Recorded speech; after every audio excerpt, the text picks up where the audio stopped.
Trying to choose between Manus AI and ChatGPT agents? Here's the simple difference beginners should know. Start by understanding the main focus of each tool.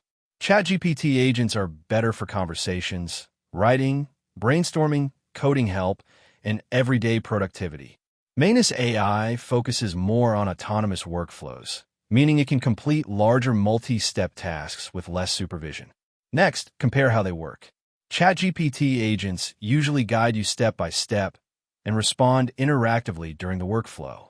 Manus AI behaves more like an AI worker that can research, organize, automate, and deliver finished projects on its own. You should also compare ease of use. ChatGPT is generally more beginner-friendly and has a larger ecosystem of tools and integrations. Manus AI is often better for advanced automation, long workflows, and project execution.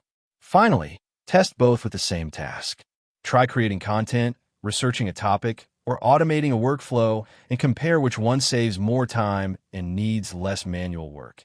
Now you know the simple difference between Manus AI and ChatGPT agents and which one may fit your workflow better.